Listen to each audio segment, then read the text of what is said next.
Ekspor pasir laut sebelumnya dihentikan demi mengendalikan dampak buruk eksploitasi bagi lingkungan, nelayan, dan pembudidaya ikan.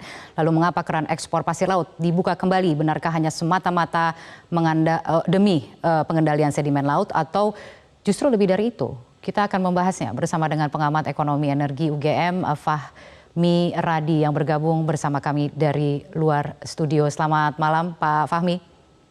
Selamat malam, Kania. Ya, Pak Fahmi, terima kasih telah bergabung bersama kami di Prime Time News.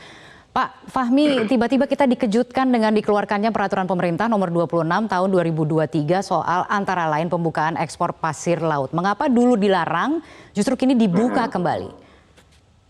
Iya, jadi saya juga terkejut juga gitu ya.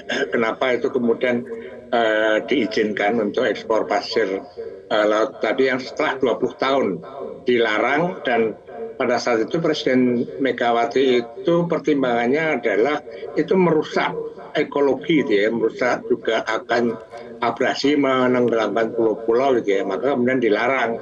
Nah setelah 20 tahun kemudian Jokowi ini justru tidak melanjutkan legasi dari Megawati, tapi justru melakukan perubahan yang menurut saya ini sangat sangat buruk gitu ya. Tadi misalnya Pak Menteri mengatakan bahwa tidak menjual negara gitu ya. Cuman faktanya ini kan yang dijual tanah dan air. Ini kan juga simbol negara yang mestinya tidak harus dijual gitu ya. Nah, padahal kalau dihitung gitu ya, harga atau manfaat yang diperoleh dari ekspor ini tidak sebanding dengan kerusakan yang akan diperoleh Indonesia tadi gitu ya. Di antaranya kerusakan lingkungan, kemudian tenggelamnya pulau-pulau kecil, kemudian juga terancamnya masyarakat di sekitar pesisir. Saya kira ini sudah tidak tepat sama sekali. Menurut saya hanya satu kata gitu ya, batalkan izin ekspor air pasir laut itu kan ya. Oke, apa sebenarnya yang paling dikhawatirkan dengan dibukanya keran ekspor ini? Karena kemudian dari pemerintah tadi kita sudah mendengarkan ada penjelasan secara resmi yang sudah disampaikan oleh KKP, kemudian juga ada dari Menteri ESDM, juga kita mendengar ada statement dari Menko Polhukam yang mengatakan dan menjamin tidak akan ada kalau kemudian poinnya adalah soal kerusakan, bahwa nanti akan digunakan teknologi GPS dan lain sebagainya. Tapi kalau kita bicara konsekuensi ekonominya, skala ekonomisnya, mengapa kemudian tidak sebanding dengan kerusakan yang akan terjadi pada ekologi laut ketika kita bicara soal manfaat ekonominya? Iya, tadi kerusakan dari Wahli saya kira sesuai dengan keahliannya sudah mengungkapkan gitu ya. Kemungkinan kerusakannya itu kan merupakan cost gitu ya, yang harus diterima oleh Indonesia tadi. Nah sementara benefitnya ini jualan air laut ini kan sebetulnya harganya nggak begitu tinggi amat gitu ya. Aku lagi butuh uang dadakan nih, udah pinjam kesana kemari nggak dapet. Kamu harus pinjam di Ada Kami. Bisa dipercaya gak tuh? Ada Kami sudah berizin dan diawasi oleh OJK. Pasti prosesnya ribet. Kamu hanya perlu 3 langkah sudah bisa ajukan pinjaman hingga 80 juta dan bisa dicicil 12 bulan. Ayo buruan ajukan pinjaman kalian sekarang. Klik link di bawah ini ya.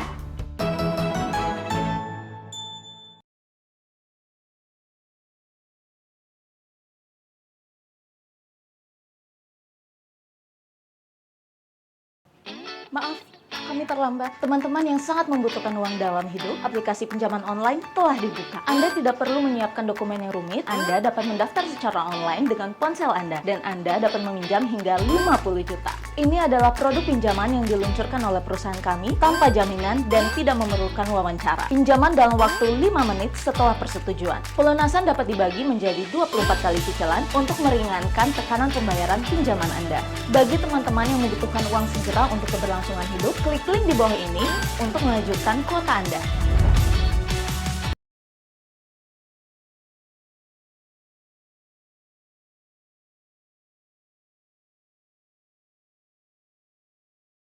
Sehingga pasir yang laut, harus dilakukan pasir laut, harus dilakukan oleh pengusaha yang mendapat izin tadi adalah mengejar omset kan.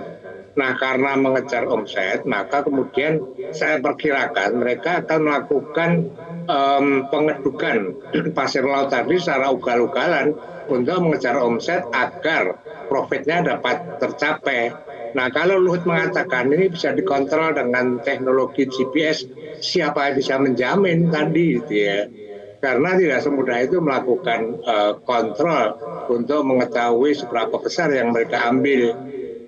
Pengalaman di beberapa legal mining gitu ya, itu juga terjadi perluasan dan itu menjadi ilegal dan itu nggak bisa diawasi. Dan saya yakin gitu ya, secanggih apapun teknologi yang akan digunakan untuk pengawasan tadi, ini saya kira tidak akan bisa dilakukan. Kalau tadi dikatakan bahwa ini untuk mengurangi sedimasi, ya fokus saja ke sedimasi itu. Kalau memang itu sudah cukup, ya tidak perlu diekspor lagi.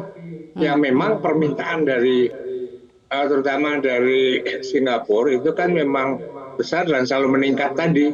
Tapi nanti akan jadi ironis gitu ya, dengan adanya penggalian pasir laut tadi, banyak pulau yang hilang. Sementara Singapura itu datarannya akan semakin luas. Nah, ini saya kira justru sangat ironis juga gitu ya. Jadi saya kira kalau misalnya Presiden Megawati itu melakukan pelarangan itu sudah dengan pertimbangan massa gitu ya. Mestinya Jokowi sebagai melanjutkan dari Megawati ini itu kan bukan melakukan perubahan gitu ya, tapi kan melanjutkan melarang ekspor pasir laut kan ya.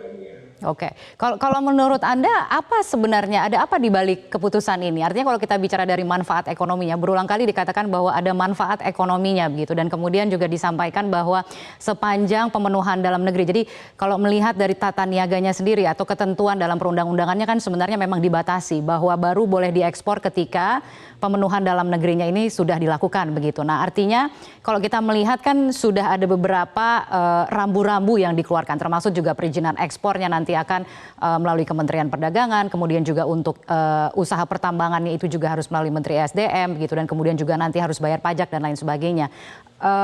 Apa yang kemudian Anda lihat di balik upaya untuk membuka keran ekspor pasir laut ini? Seberapa besar sebenarnya nilai ekonominya yang bisa diperoleh? Nah, tadi saya katakan itu ya, misalnya harga per kubik itu nggak terlalu mahal gitu ya.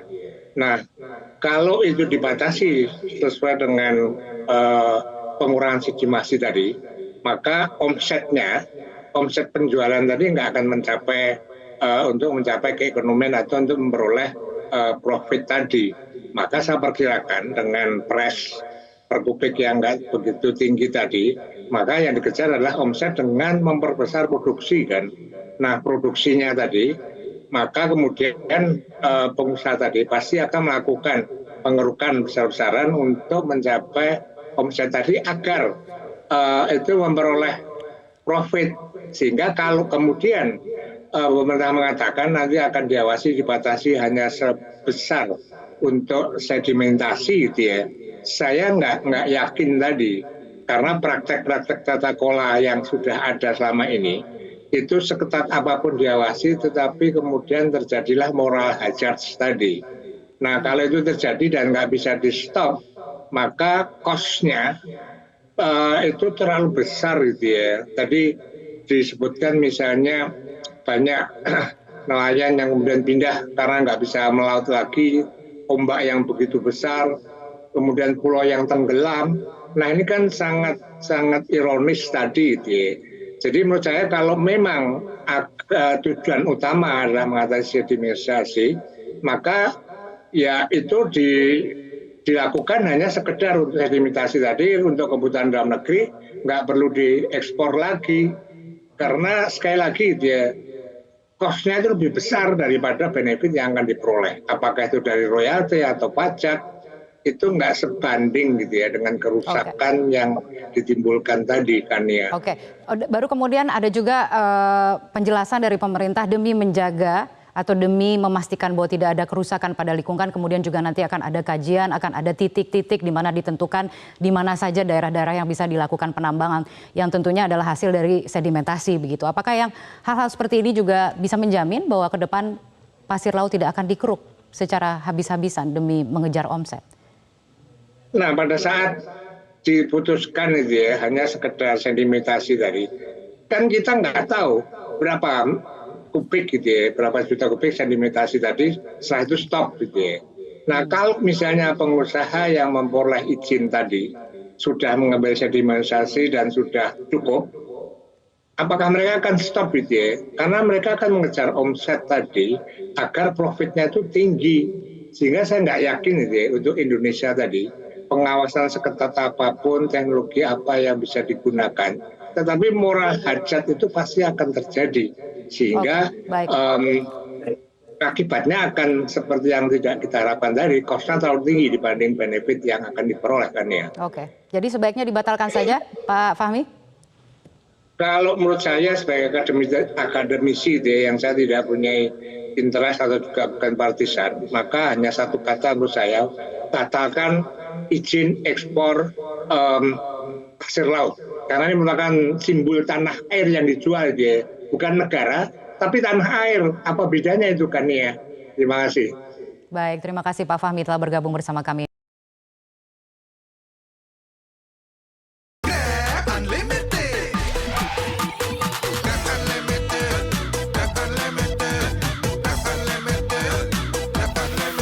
Modal gratis, untung berkali-kali.